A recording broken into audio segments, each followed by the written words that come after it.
On est dans des conditions, c'est incroyable. Ça fait 2 heures qu'il reste 50 km, la tête dehors. Non mais ça... On souffle.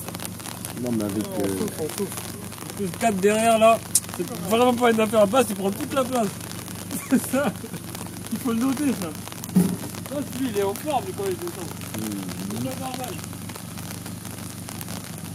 Bon allez, plus que 50 km avant de rejoindre Bokeh. On y va.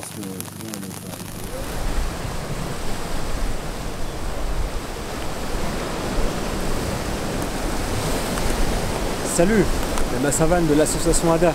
Nous sommes quelque part en Afrique de l'Ouest pour découvrir où embarquer ensemble pour le Very Back Trip.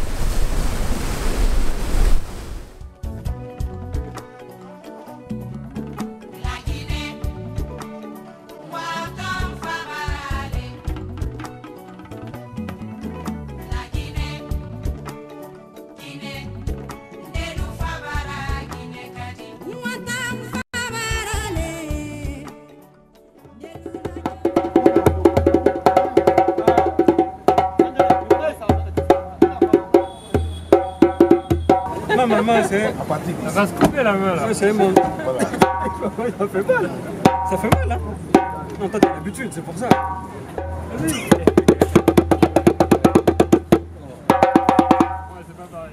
Bonjour à toutes et à tous. Donc moi c'est Mohamed Bayo, je suis président de l'association Action Développement Avenir. Moi je suis Kamara Fodi Abbas, enseignant, syndicaliste et membre de l'association ADA au compte de la Guinée. Je lui ai donné, n'est-ce pas, un téléphone. Il me restera combien de téléphones? Est-ce qu'il me restera tous les 2 téléphones? Il me restera tous les 2 téléphones? Mamadou. J'ai combien de téléphones ici? Maintenant là. Tout de suite là, j'ai combien de téléphones? Tout de suite. Qui? On lève la main, on lève la main. Ouais. Qui a dit le premier? Qui? C'est toi? Il me restera combien de téléphones? Debout. Debout, tu parles honnêtement. Pour que les gens puissent entendre. Il me restera combien de téléphones? Pas une téléphone. Hein? On n'a rien entendu. Tu es en train de prendre l'image. Oui. Il me restera combien de téléphones? Hein? Un téléphone, 4 téléphones. Hein? Il va vous rester un. S'il vous plaît, on applaudit pour Bravo. lui. On applaudit. Bravo. Bien. Et... Ce qui m'a motivé à faire le Very Back Trip, il faut qu'on remonte à l'année 2015. En 2015, on avait un projet qui s'appelait les Kalas de la Baraka au sein de l'association ADA. Le but était de prendre des fournitures scolaires qu'on récoltait en France, qu'on empaquetait, qu'on mettait dans les valises et qu'on ramenait ensuite en Guinée pour les distribuer aux enfants. Une année, ça s'est mal passé, c'est-à-dire que les instructions que nous avions données, absolument rien n'a été respecté. Et à partir de là, avec l'équipe dirigeante de l'époque, nous avons décidé de venir nous-mêmes en Guinée pour faire les distributions. Et après, au-delà de tout ça, on s'est dit, quitte à faire une distribution en Guinée, pourquoi pas créer tout un univers à travers le Very Back Trip, c'est-à-dire un road trip. C'est quelque chose qui est dans l'air du temps. Du coup, pourquoi ne pas en profiter pour faire quelque chose d'utile, découvrir du paysage, faire découvrir à nos donateurs la Guinée dans son entièreté. C'est comme ça que l'idée du Very Back Trip nous est venue et c'est ce qui me motive encore aujourd'hui à participer à ce projet. C'est pas uniquement lié à la distribution des fournitures, mais c'est aussi lié à toutes les découvertes, à toutes les personnes que l'on rencontre et à tous les enfants, les sourires qu'on donne tout au long du parcours.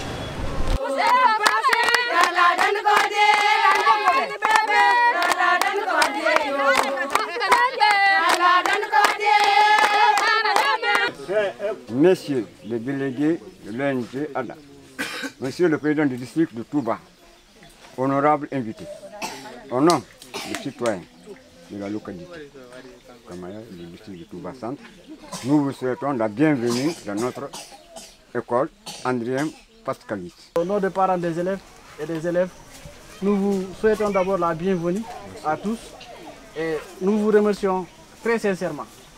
C'est vraiment touchant, c'est la première fois de l'histoire qu'on a un tel don qui se produit ici à Horefello. C'est la première école encore c'est les premières pépinières qui ont eu la chance à étudier à Horefello. Nous tous étant jeunes, et beaucoup comme moi, d'ailleurs, sont ailleurs. Et aujourd'hui, vous aidez les élèves et les parents d'élèves. Non, 6e.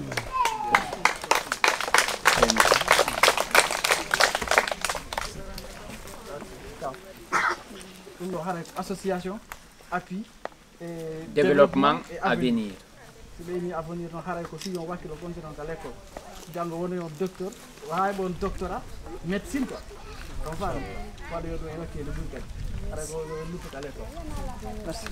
Merci. En 2018, j'ai repris le projet Veriback Trip en tant que chef de projet. Donc ça veut dire élaboration du projet en France, l'aspect planning, la collecte de fonds. Pour moi, cette édition 2019, c'était vraiment une opportunité de me rendre sur le terrain, de me rendre compte des réalités, de rencontrer les partenaires afin de vraiment aller jusqu'au bout de la démarche. Le chef de cabinet, avant de partir, merci pour votre contribution et l'organisation de cette aujourd'hui. On aimerait vous remettre un t-shirt. Allez, merci. Pour vous remercier de l'accueil. Merci beaucoup. Merci à vous. Vous comprendrez que c'est des jeunes qui veulent vraiment aider les enfants démunis de notre pays. Donc nous les remercions, nous les félicitons et nous les accompagnons. Au nom du ministre de l'Éducation nationale, nous les remercions. Au nom du Premier ministre, chef du gouvernement, nous les remercions. Au nom du professeur président Alpha Condé, nous les remercions. Mes premières impressions, c'est pendant la distribution des fournitures, l'engouement, la joie que je trouve sur le visage, n'est-ce pas, des bénéficiaires. Et tellement que nous nous retrouvons parfois dans des zones difficiles d'accès, dans des zones pauvres. Et partout où nous sommes passés, c'est la première fois qu'un tel geste, n'est-ce pas, venant d'une association, soit vraiment dans leur localité, où que les paysans ou les villageois bénéficient. Très souvent, ils nous disent qu'ils ne savent même pas que ces arts d'activité existent. Donc c'est à travers ADA qu'ils ont eu, n'est-ce pas, la chance de bénéficier. Donc c'est des actions qui ont traversé tout mon corps. Et vraiment, l'engouement, à un moment donné, me dépassait. Parce que je me suis rendu compte que le besoin est là, ça dépasse tout le niveau que nous pouvons imaginer, honnêtement. Et le Veriback Trip m'a toujours été une opportunité d'être en contact des personnes que je n'ai jamais connues et dont j'ignorais, n'est-ce pas, les difficultés auxquelles ces paysans-là étaient confrontés. La préoccupation de cette école, déjà, il y a la formation des enseignants. Parce qu'on ne peut pas parler d'une réussite dans une école sans penser à la formation des enseignants qui sont censés donner un enseignement digne de nom aux enfants. Ça, c'est un.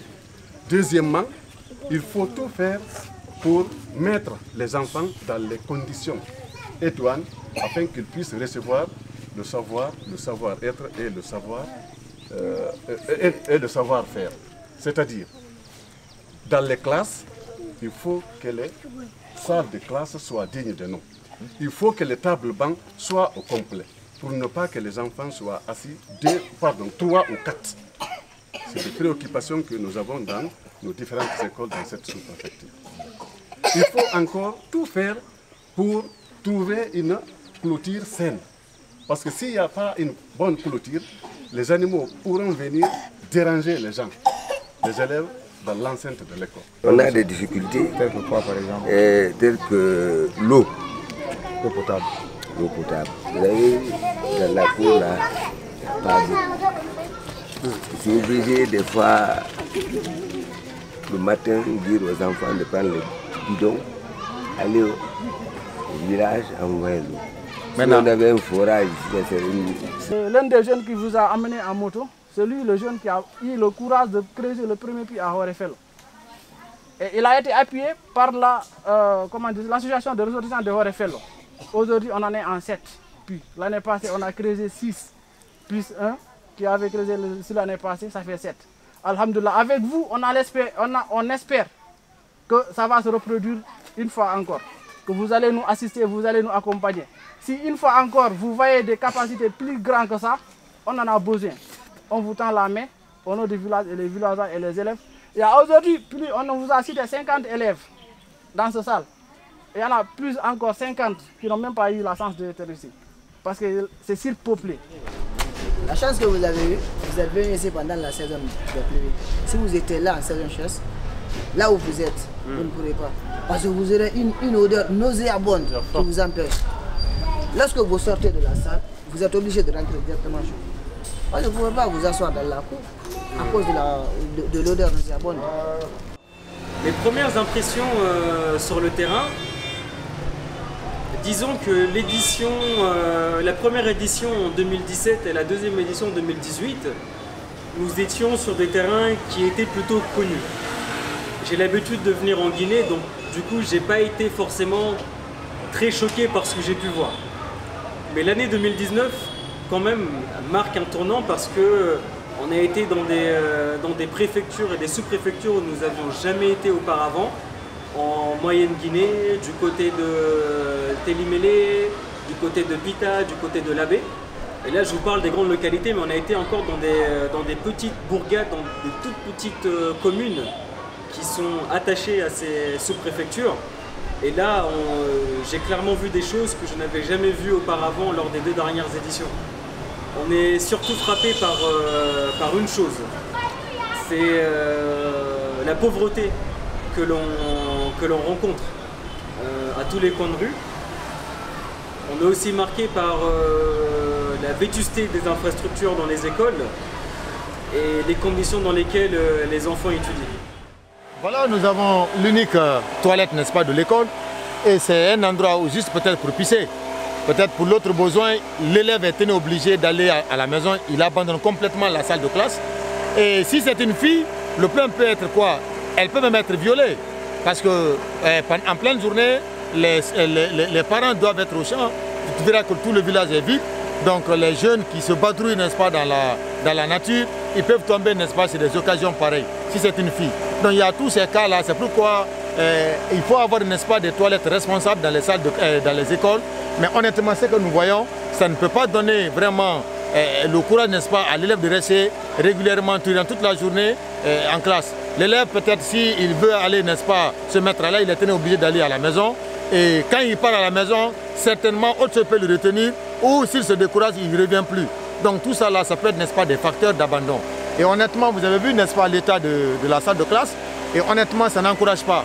Et ces salles de classe, très régulièrement, il est fréquent de voir, n'est-ce pas, des scorpions dedans, d'autres insectes, voire même le serpent. Parce que c'est un endroit vraiment qui est complètement exposé et qui est complètement isolé. Un enseignant peut travailler s'il est rétabli dans ces conditions, s'il vit mieux, si là il a quelque chose là où il se mettre ici à l'aise. Il sait que oui, en venant à l'école, il est propre, il va repartir propre. Mais nous-mêmes, en venant ici à l'école, on va acheter ici les chaussures uniquement pour l'école là. Les habits uniquement pour l'école là. C'est pour ne pas que nos habits soient dégradés ainsi de suite. Mais là, il y a beaucoup à dire. Regardez une salle de classe. Une salle de classe. Je ne dis pas des salles de classe. Hein. Pendant 6 ans maintenant. 6 ans. C'est la 6e année. Si on dit de construire, on dit non, non, non, il ne faut pas construire. Ou bien envoyer l'argent par la trada. Regardez les toitures. Et qui sait? Et qui sait dans quelques semaines? Qui sait? Il y a eu catastrophe cette année 2019 dans les examens nationaux à tous les niveaux, hein. Pas seulement la rentrée en 7e année, c'est jusqu'au baccalauréat. Vous savez, le cycle scolaire c'est 9 mois. Donc si les élèves perdent 4 mois par effet de grève, bon, les anciens vont dire nous allons nous battre, nous allons fournir des efforts pour faire un rattrapage, mais quel rattrapage? Donc voilà une des causes. Il y a la grève répétée. Donc ça c'est l'une des causes. Deuxième cause, c'est que bon, il y a une démission parentale.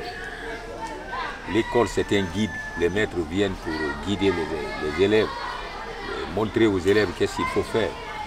Les élèves, ils ont des manuels. À la maison, c'est les parents qui doivent appuyer ça. Mais maintenant, il y a une démission parentale. Regardez, il y a un décès total au niveau des parents. Donc, ouais, comment se fait-il que tu peux mettre ton enfant à l'école? Tu n'arrives pas à suivre ton enfant à l'école. Normalement, dans les conditions normales, dans le mois, tu dois venir au moins voir ton enfant à l'école au moins 2 fois au moins dans le mois. C'est-à-dire pour s'inquiéter les réalités. Un professeur de mathématiques, il doit avoir 2 notes chaque mois. Tous les mois du moins, il doit avoir 2 notes. Il faut faire une évaluation orale, une évaluation écrite. Tu as 150 élèves dans une classe. On te demande de faire une évaluation orale. Comment envoyer ces 150 élèves-là au tableau pour traiter des exercices pour avoir des notes fiables? Ou tu fais une évaluation sur table, qu'on appelle couramment chez nous là, les interrogations écrites. Tu prends 150 copies. Toi qui es professeur de mathématiques, tu évolues à la fois en 9e année, pardon, en 11e, en 12e et en terminale, avec 18 heures de cours ou 24 heures de cours. Comment évaluer 150 élèves fois 3? Vraiment, le plus difficile pendant ce trip, pendant ce Very Back Trip, ça a surtout été l'état des routes. Honnêtement, il n'y a pas d'accès. Et nous nous sommes rendus compte que même le véhicule que nous avons emprunté, à un moment donné, on était obligé, n'est-ce pas, d'abandonner nos véhicules. Et on a fait, n'est-ce pas, le reste en moto. Et sur la moto, laissez-moi vous dire, on était contraints, n'est-ce pas, de grimper, n'est-ce pas, des montagnes. Donc le village était au niveau, tout au sommet, n'est-ce pas, des montagnes.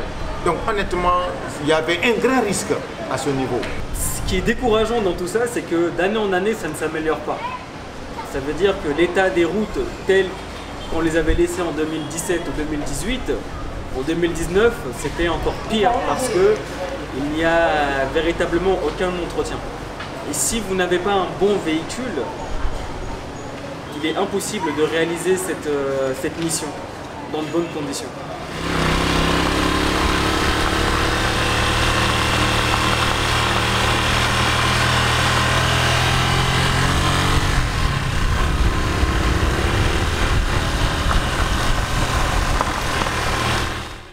C'est aussi ça le Very Back Trip, c'est de découvrir de nouveaux horizons, de nouvelles villes et de voir un peu ce qui se passe vraiment sur le terrain. C'est vraiment là-dessus que nous souhaitons nouer des partenariats en Guinée. C'est vraiment pour qu'on nous aide avec des véhicules tout-terrain qui sont aptes sur ce genre de parcours. Et dans le cadre des partenariats, laissez-moi vous dire, nous avons essayé de contacter pas mal de personnes ressources. Et à ce niveau, avant même que la délégation de ADA ne soit en Guinée, moi à mon niveau, j'ai essayé, n'est-ce pas, de mettre en contact M. Bayo et M. Savané avec certaines personnes ressources, telles que le secrétaire général, n'est-ce pas, de l'USTG, qui est une personne ressource en Guinée et qui, par son canal, on peut être en contact avec d'autres partenaires. Et comme il l'a si bien dit, avec les grandes sociétés minières, telles que la SMB, telles que l'IMS, telles que Dicopress, telles que GI, et telles que, comment on appelle ça, telles que la Bonagui, qui sont aujourd'hui, n'est-ce pas, des sociétés ou des entreprises qui acceptent, n'est-ce pas, de travailler avec des structures, avec des associations. Merci, monsieur le ministre. Merci d'être venu, je suis très heureux. Et je salue votre initiative et surtout les actions que vous êtes en train de mener, qui sont, il faut le reconnaître, des actions patriotiques. Parce que nous avons besoin de créer des conditions d'études à nos frères, à nos enfants qui en ont le besoin. Je prends bonne note. J'ai entendu toutes vos explications. 2 choses, comme tu l'as dit, écrivez pour que je puisse assumer déjà ce rôle de point focal. Comment vous avez commencé tout ça? Donc, comme vous l'avez rappelé, c'est une association qui a été créée en 2012. Et donc, l'objectif principal, c'est venir en aide aux minorités, principalement aux enfants qui ont le moins accès à l'école, en Guinée principalement. Donc, l'idée, c'est de venir dans les zones les plus difficiles d'accès et de distribuer des kits scolaires à chaque enfant. Parce qu'on est convaincu que chaque enfant a le droit à l'éducation Et c'est une des raisons principales qui ont fait qu'on a lancé cette association. Maintenant, l'association a mûri, comme vous le rappelez. Aujourd'hui, on est sous un nouveau format qui se nomme Very Back Trip. On va à la rencontre des populations dans les zones les plus difficiles d'accès.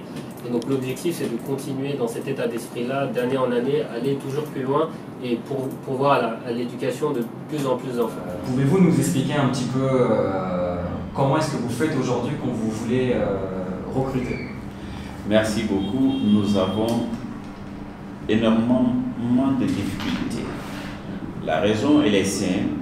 La formation professionnelle n'est pas adaptée à l'emploi sollicité. J'interviens en tant que directeur des ressources humaines d'une entreprise de construction. Donc nous, pour recruter, par exemple, des électriciens, nous prenons parmi les étudiants qui déposent les demandes de stage. On les met en stage dans notre entreprise pendant 3 mois. À la fin du stage, on les teste pour voir est-ce qu'ils ont acquis une certaine expérience dans le métier pour lequel ils ont fait le stage. Par exemple, l'électricité, la maçonnerie, la vitrerie, le carrelage, le plâtrage, ainsi de suite. Donc, on teste parmi eux ceux qui ont acquis une certaine expérience, des gens qu'on peut former sur le tas.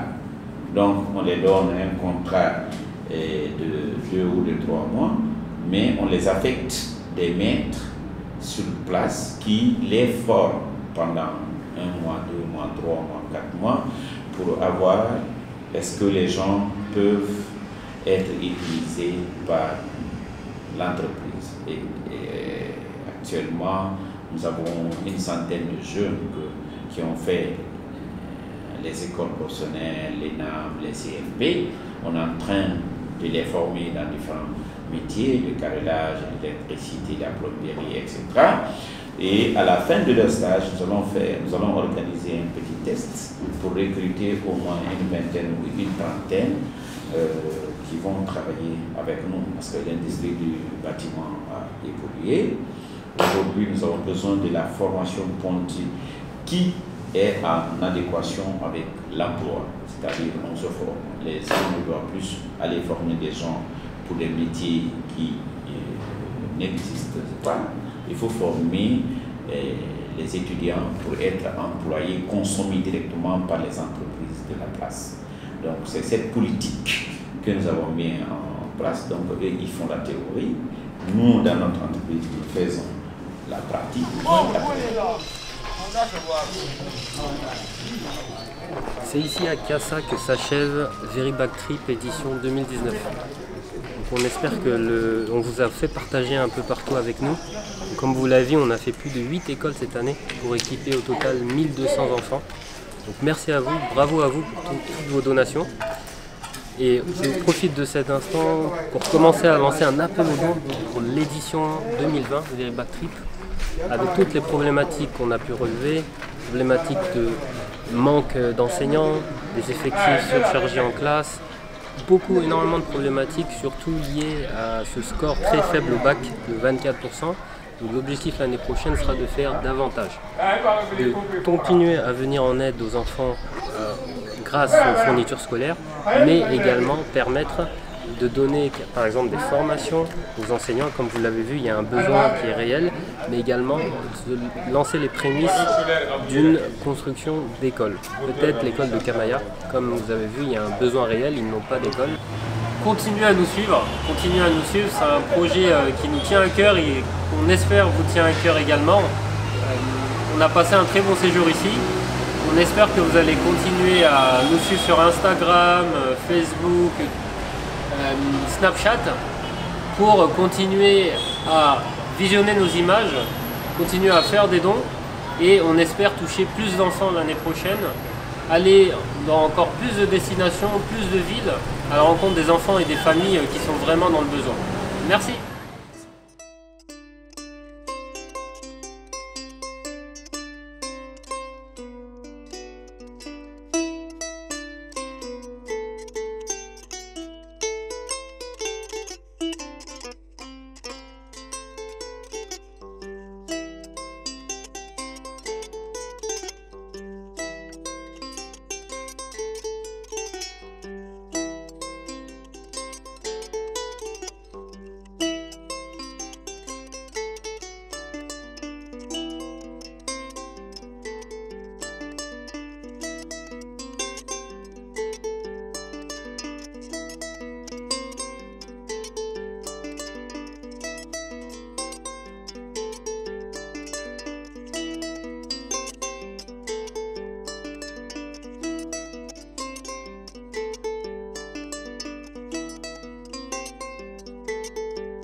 On est très content. Vous êtes content? Oui, très content. Vous êtes content? Oui, très content. Vous êtes content? Oui, très content. Merci à l'association. Que Dieu vous bénisse et guide vos pas.